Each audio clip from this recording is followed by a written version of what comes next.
Quiero compartir con ustedes esta mañana una palabra que he denominado lo que debemos gritar.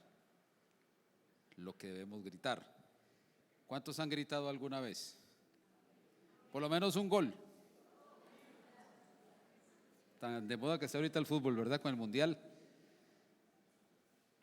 Hemos gritado muchas veces, muy seguramente cuando hemos visto un peligro, cuando le queremos hacer una advertencia a alguien, cuando alguien está dando reverso y el carro no tiene cámara atrás, entonces de pronto va a atropellar a alguien. Entonces gritamos cuando vemos un peligro inminente, cuando queremos dar una alerta.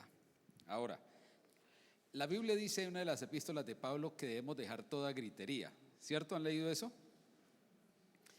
La gritería a la cual refiere el apóstol Pablo es a que no nos gritemos entre nosotros, en nuestros diálogos, en nuestra relación, entiéndase.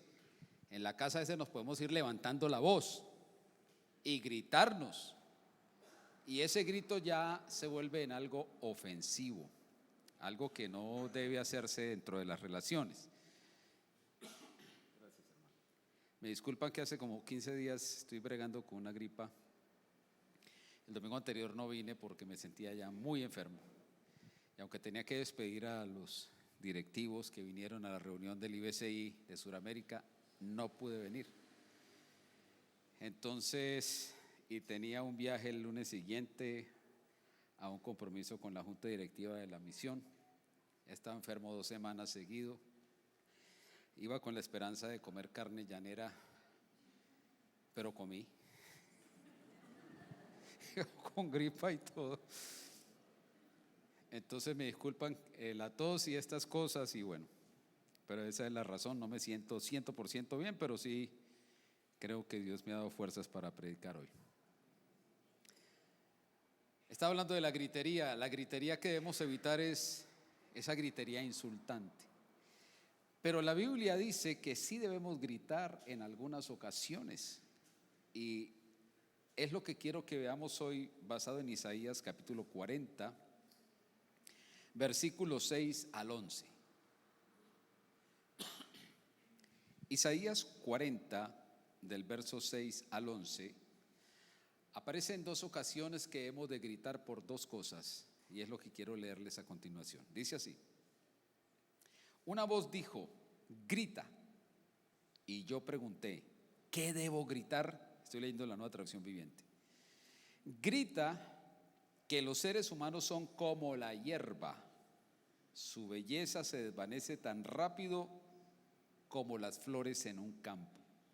La hierba se seca y las flores se marchitan bajo el aliento del Señor, y así sucede también con los seres humanos. La hierba se seca y las flores se marchitan, pero la palabra de nuestro Dios permanece para siempre.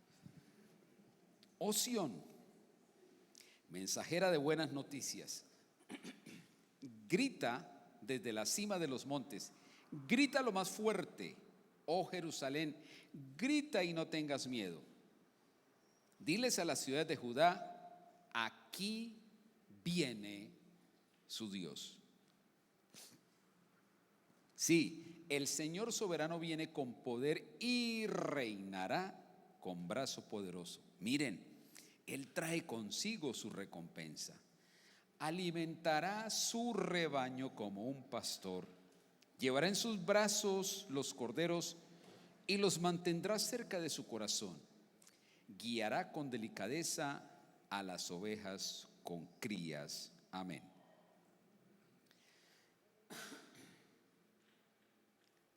Hay 2 cosas que dice este pasaje que debemos gritar. Y si Dios dice que debemos gritar por esas 2 cosas, es porque es urgente que las personas escuchen lo que se dice en esa voz alta. Es muy importante este mensaje. El primero, y lo podemos resumir de la siguiente manera, es que en un mundo perecedero, solo Dios es permanente. Repito, lo primero que debemos gritar es que en un mundo perecedero, solo Dios es permanente. Ahora, lo primero que dice este texto es que la vida del ser humano es como flor de un día. La vida del ser humano. ¿Y por qué comienza hablando de la vida del ser humano? Porque es lo que más nosotros cuidamos. Es lo que más nosotros procuramos mantener, ¿verdad? La vida por sobre todas las cosas.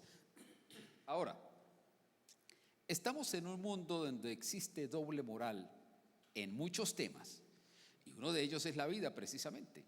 Tratamos de elevar la calidad de vida, tratamos de aumentar la edad de vida en todas las naciones, pero por otro lado se atenta contra la vida de diferentes maneras. Una de ellas, y creo yo la más vil de todas, es atentar contra la vida de un inocente en el vientre de su mamá. Los que amamos la vida, porque la vida es un don de Dios, la vida no la inventó el diablo, la vida viene de Dios, entonces nosotros tenemos que estar en contra con esta forma cruel, vil y miserable de homicidio contra una criatura indefensa e inerme. No obstante, la vida sigue siendo un don de Dios, un don preciado que nosotros debemos cuidar. Pero debemos también saber que esa vida tiene un final y que cuando finalice esa vida aquí en la tierra comienza un ciclo que ya no se puede medir con el tiempo, y es la eternidad. Entonces, si nosotros vivimos en este mundo pensando que lo máximo que nosotros podemos hacer es cuidar nuestra vida aquí sin tener en cuenta que hay una eternidad al finalizar esa vida aquí en la tierra, pues muy seguramente estamos poniendo en peligro nuestra alma para ese más allá. Ahora, la vida pasa supremamente rápido. Creo que reflexionamos sobre ello cuando estamos frente a un féretro. ¿Usted recuerda la última vez que estuvo en un sepelio, tal vez de una persona cercana? Porque no es lo mismo cuando uno va a un sepelio de una persona que medianamente conoció a alguien muy allegado o a alguien de la familia misma. Y frente a ese féretro se hacen muchas reflexiones. Cuando uno está ahí solo o hay más personas pero todos están callados.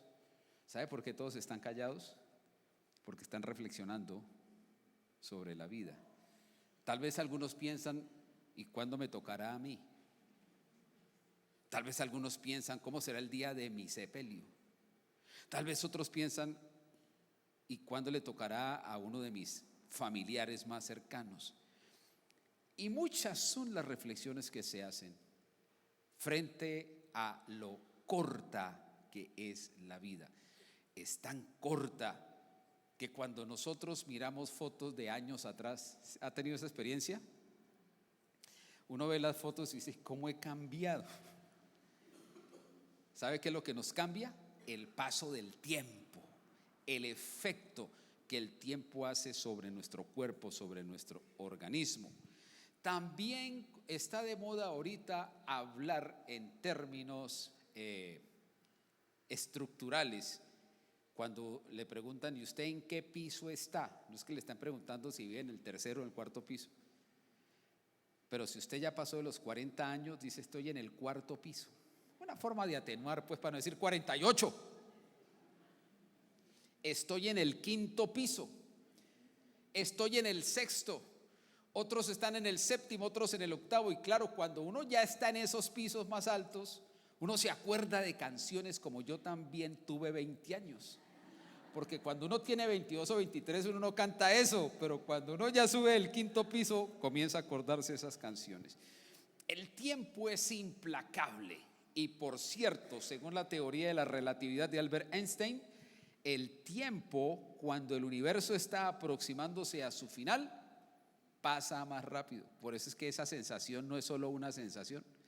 Según la teoría de la relatividad de Albert Einstein, la cual no sé explicar, pero sí recuerdo que en una explicación que escuché, de eso me acuerdo. Por lo tanto, la Biblia dice que debemos aprovechar bien el tiempo. Y curiosamente, estamos a un mes y unos días de terminar el año 2022 y creo que es el momento de preguntarnos qué tanto hemos aprovechado este otro año que ya se va a terminar. Entonces, la vida del hombre es como la flor del campo y dice este pasaje que es una de las cosas que debemos gritar. ¿Qué implica eso? Que ese grito es algo que debemos recordar en nuestra mente. La vida se pasa muy rápido y todo acaba. Todo lo que hay bajo el sol se acaba. Es temporal. Tiene todo eso un final. Pero también en ese mismo grito hay que decir que la palabra de Dios permanece para siempre. Que la palabra de Dios permanece para siempre. O sea, en medio de un mundo que es perecedero, solo Dios y su palabra son eternos. Permanecen para siempre. Ahora, ¿cuál es la diferencia entre Dios y su palabra? Porque a veces pensamos que la palabra de Dios se limita a la Biblia, al libro, y ahora pues lo tenemos en dispositivos electrónicos, entonces al archivo. ¿Qué es la palabra de Dios? La palabra de Dios, escúchame bien, es Dios mismo. Ahora, esta es una expresión a mi modo de ver bastante abstracta, pero permítame recordar lo que dice Juan en el capítulo 1 de su libro, Juan 1:1, y lo leeré en la versión Dios habla hoy. Dice así: en el principio ya existía la palabra. La versión 60 utiliza aquí, donde utiliza palabra, utiliza verbo. Precisamente esa palabra verbo o palabra viene del griego logos, y ese logos se puede traducir en español como verbo o también como palabra. Esta versión lo traduce como palabra. Dice: en el principio ya existía la palabra. Ahora noten esto: y aquel que es la palabra, y aquel, está refiriéndose a una persona, que es la palabra, estaba con Dios. Entonces, aquí la palabra es alguien, y ese alguien está con Dios. ¿Desde cuándo? Desde el principio. Y luego dice: y era Dios. O sea que esa palabra estaba con Dios, pero a su vez es Dios mismo. Entonces, el logos de Dios no es solamente una Biblia. El logos de Dios es su Hijo Jesucristo, que explica Pablo en Colosenses y se explica en otros pasajes de la Biblia, que a través, incluso Proverbios, que a través de ese logos Dios creó el universo. Y Pablo lo explica en Colosenses diciendo que por medio de Cristo, ya no dice logos, dice de Cristo, Dios creó el universo. En otras palabras, la palabra de Dios es su propio Hijo Jesucristo. Y tanto el Padre como el Hijo comparten la misma naturaleza. Así como el uno es omnipresente, el otro también. Así como el uno es omnipotente, el otro también. Así como el uno es absolutamente sabio, el otro también. Luego entonces, la palabra escrita, que es la Biblia, se convierte en ese instrumento que manifiesta los deseos de Dios y la voluntad de Dios, lo que Él quiere hacer. Ese Dios, ese Cristo, esa palabra que comparten la misma naturaleza, que es Dios mismo, es lo que es eterno en medio de un mundo que tiene final, que es perecedero. Es una de las cosas que dice el profeta Isaías que se debe gritar. Ahora, el contexto en sí del capítulo 40 de Isaías en adelante hay que tenerlo en cuenta, porque hasta el capítulo 39 es una sección del libro de Isaías donde habla de los juicios de Dios contra Jerusalén, contra Judá y contra otras naciones gentiles. Pero a partir del capítulo 40 de Isaías comienza otra sección que algunos teólogos la han llamado el segundo Isaías, porque a partir del capítulo 40 Isaías comienza a dar un mensaje de esperanza en medio de una proyección de juicios, lo cual encierra una lección importante, y es la siguiente: aún en medio de anuncios de juicio, o aún en medio de situaciones que tienen que ver con juicios y calamidades, Dios siempre tiene para nosotros una palabra de esperanza, una palabra de esperanza, una palabra de consuelo. Pero ojo, que esa esperanza está fundamentada en la venida del Mesías, que la dice Isaías en el capítulo 53, entiéndase en esa segunda parte del libro que comienza en el capítulo 40, y que tiene unas condiciones para disfrutar esa esperanza. Tengo esperanza en ese Mesías siempre y cuando yo reciba ese Mesías en mi corazón. ¿Entendemos hasta ahí?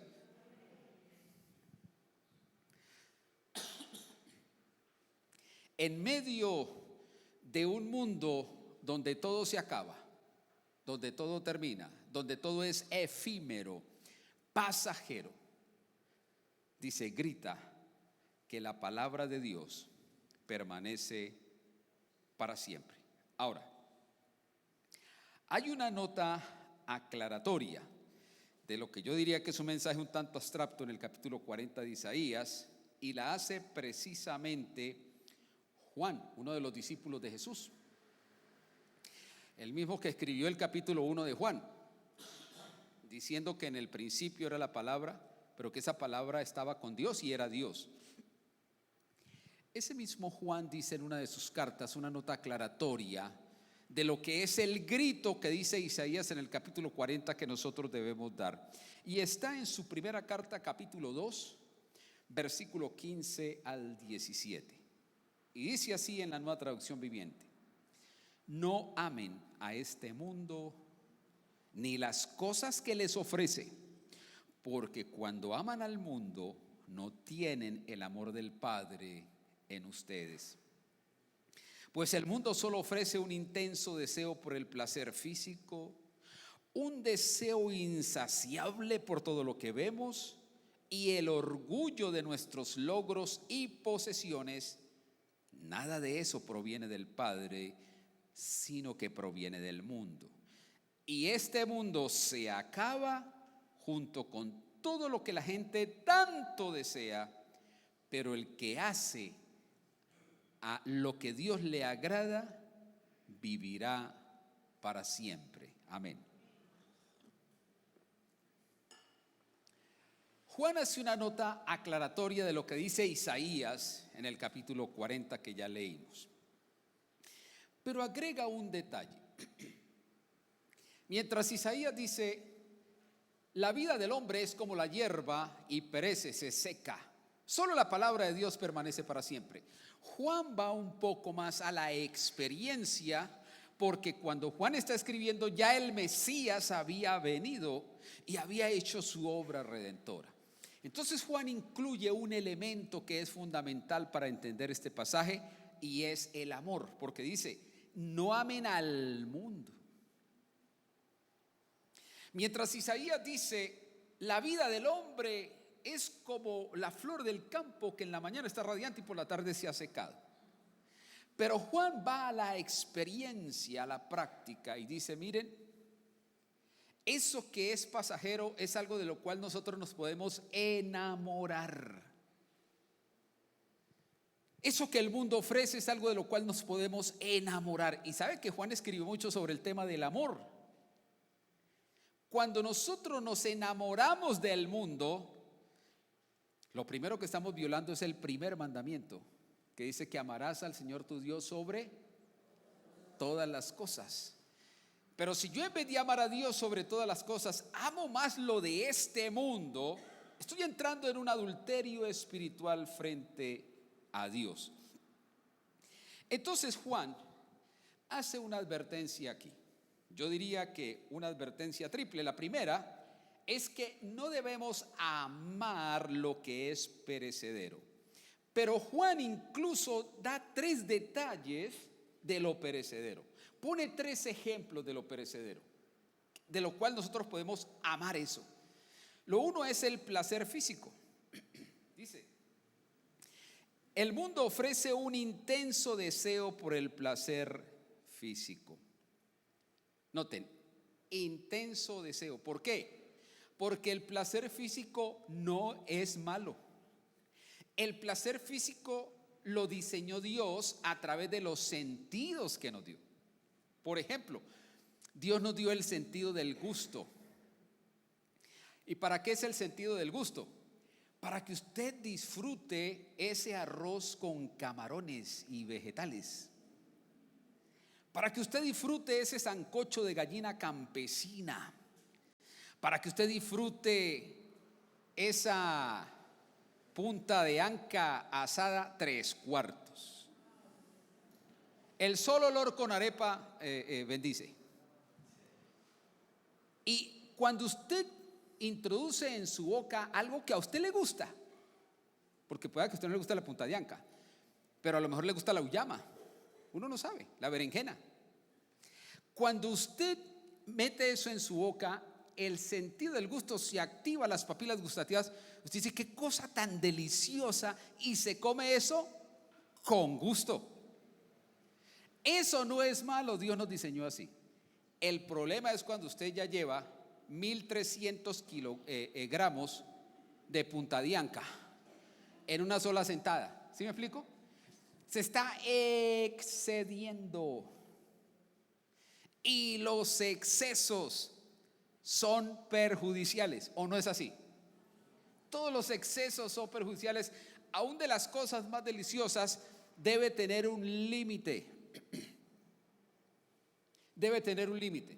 ¿Qué nos ofrece el mundo? Dios nos ofrece el placer dentro de los límites. ¿Qué nos ofrece el mundo? El placer sin límites, pensando que es mejor el placer sin límites.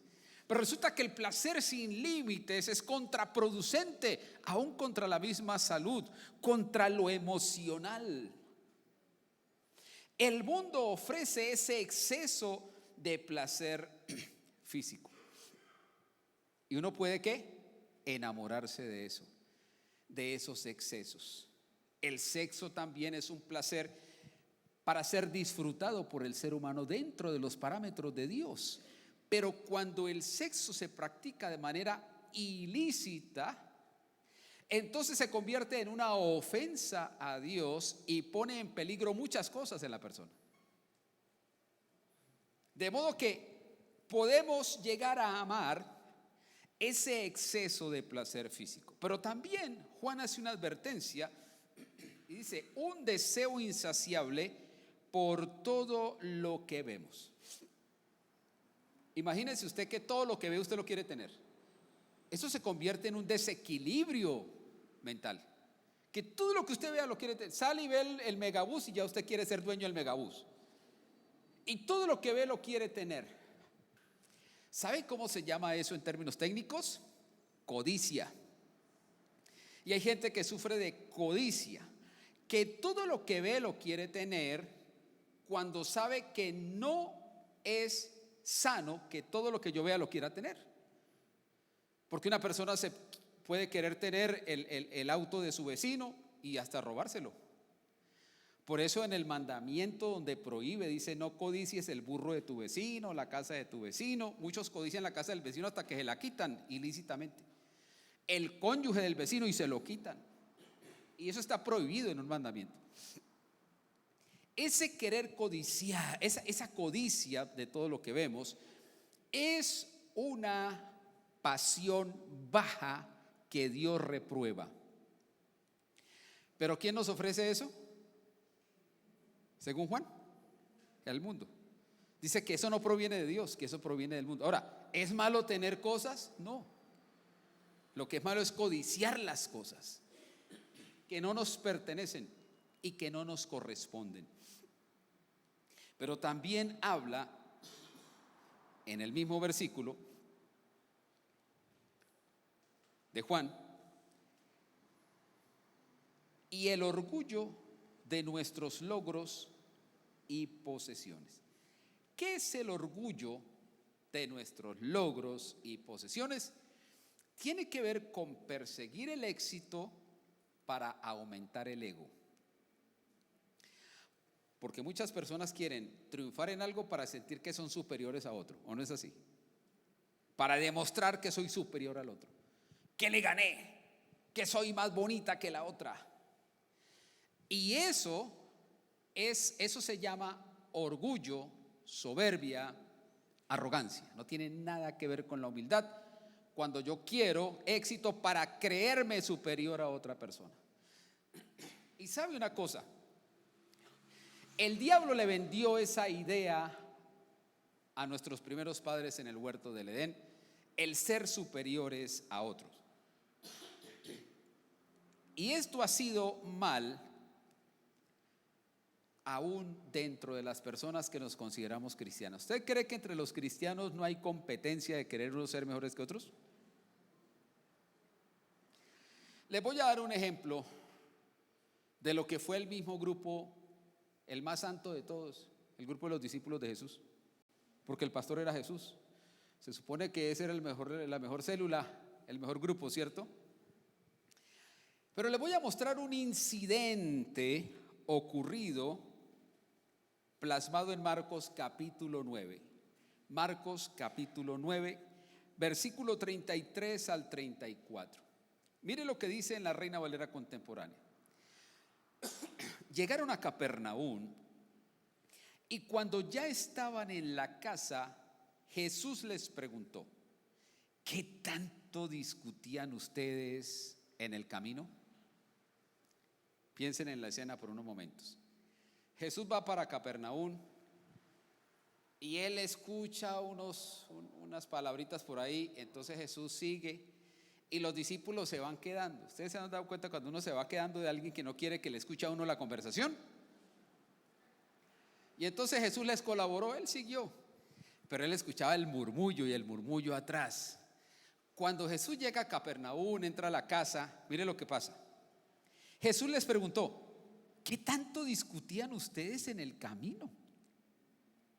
Ellos se quedaron callados porque en el camino habían estado discutiendo acerca de la Trinidad, acerca de las ofrendas, acerca de la doctrina. ¿Sabe qué están discutiendo? ¿Quién de ellos era el más importante? Qué tremendo estos tipos, ¿no? ¿Usted cómo se imagina esa discusión?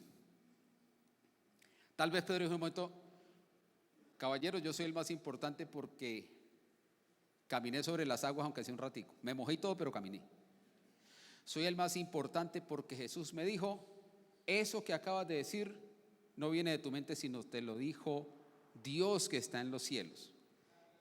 Y yo creo que uno avivato por ahí le dijo: sí, Satanás, sí, Satanás. Pero como al ratico Jesús le dijo: apártate de mí, Satanás.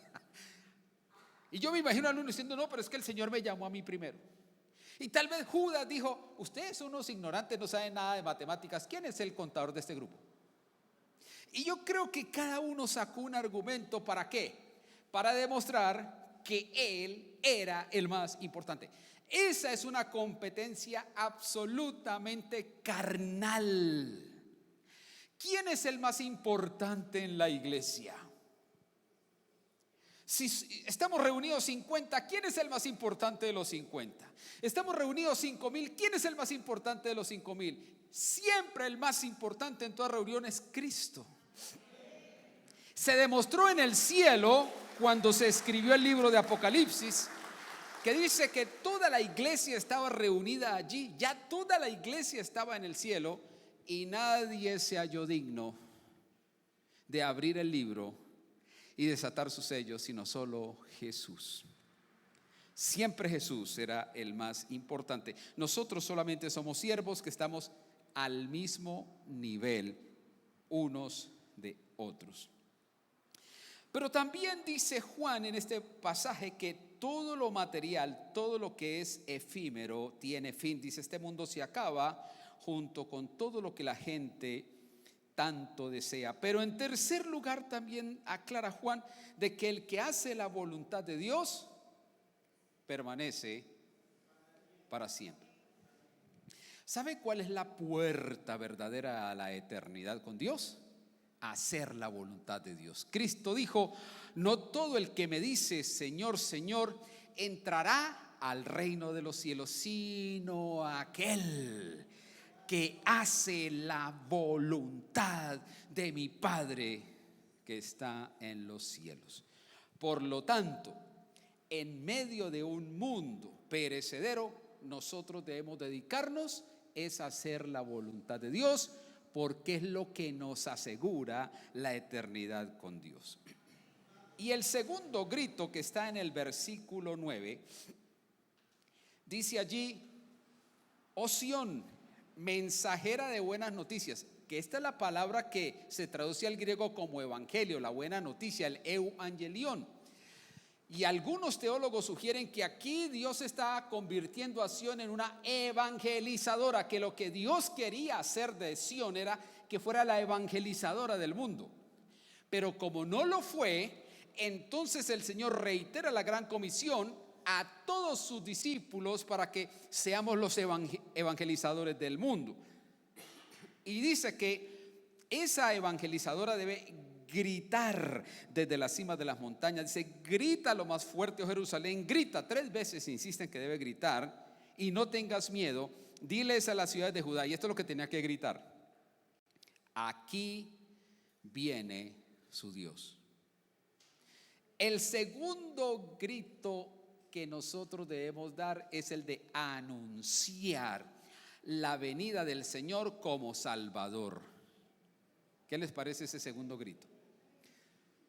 ¿Qué tanto hemos gritado eso en el año 2022?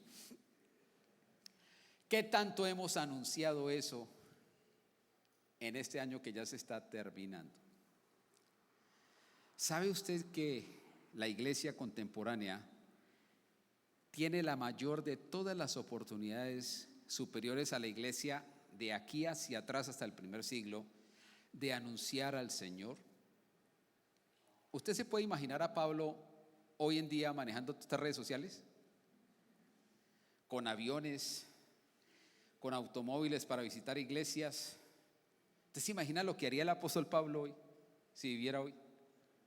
Si cuando no existía, lo más rápido era un caballo y un camello, barcos a vela, no existía el motor a combustión, mucho menos los aviones, mucho menos los medios de comunicación como los tenemos hoy, telefónicos, por internet.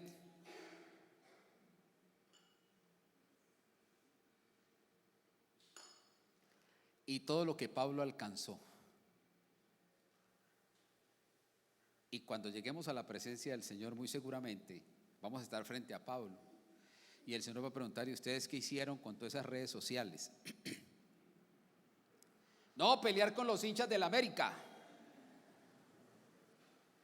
pelear por políticos, insultarnos unos a otros, retransmitir chistes verdes, porque muchos cristianos hacen eso, ¿o no es así?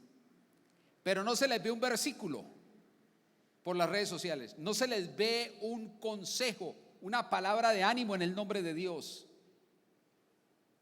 ¿No creen que es hora de reflexionar sobre eso?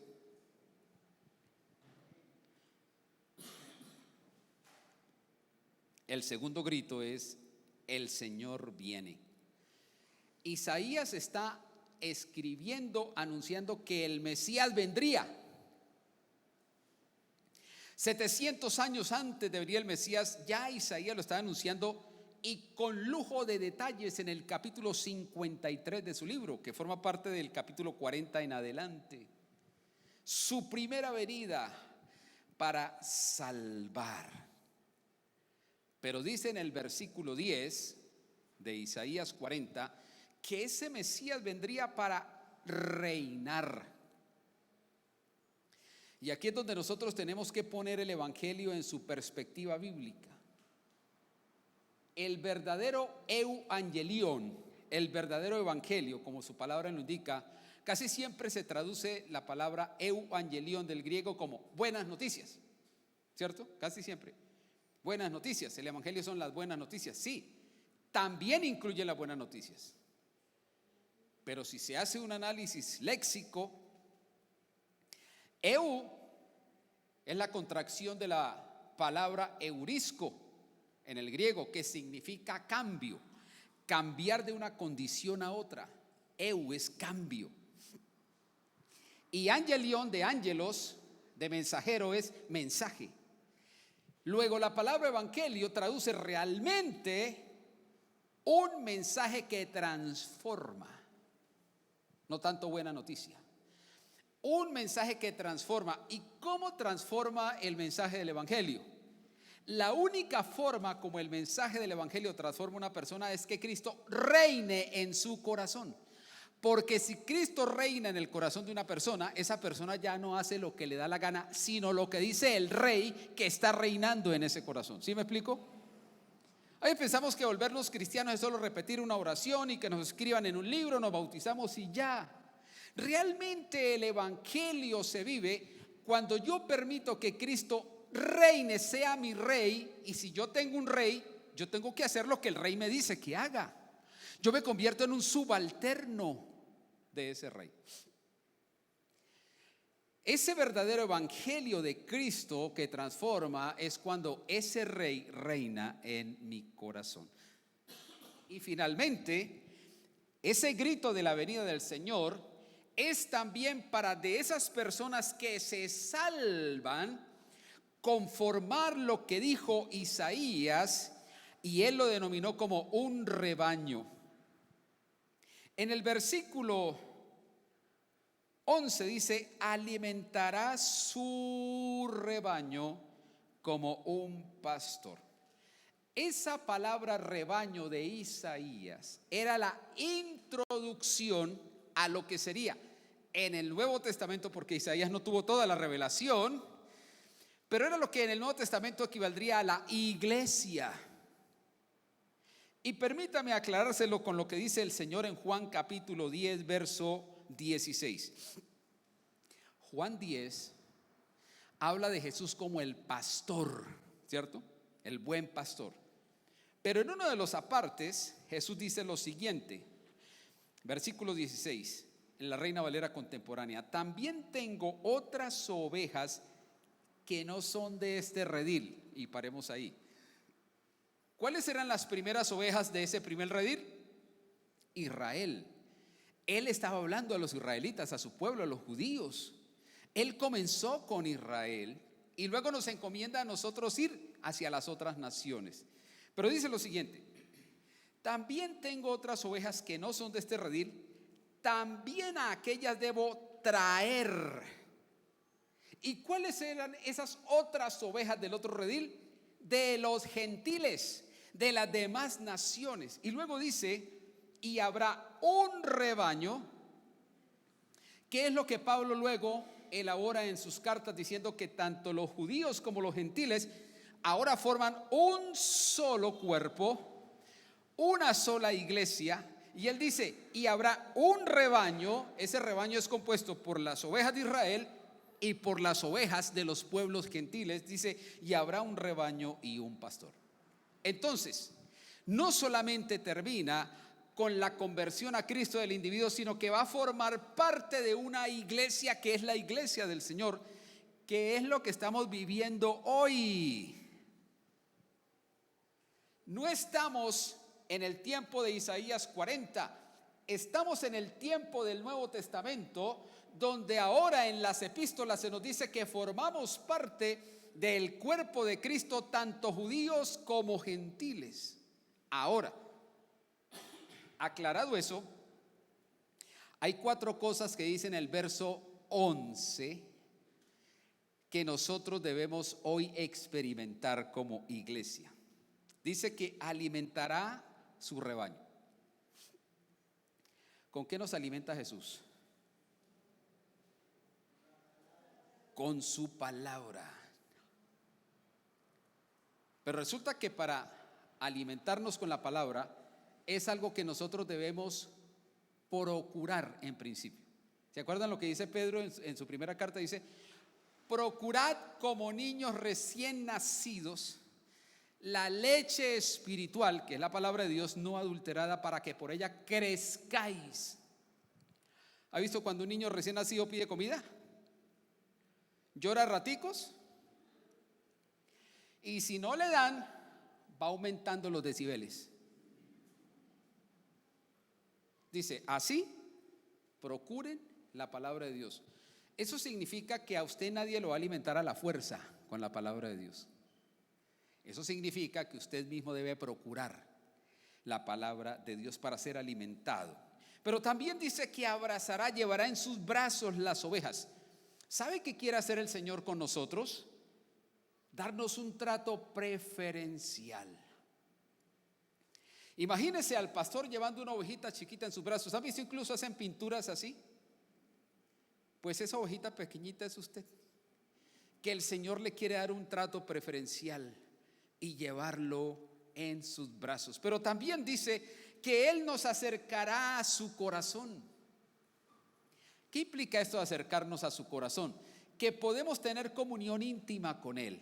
Él nos acerca, pero nosotros o nos alejamos o nos dejamos acercar para mantener una comunión íntima con el Señor. Y finalmente dice: y guiará a esas ovejas. ¿Y a dónde cree que nos va a guiar? A la eternidad.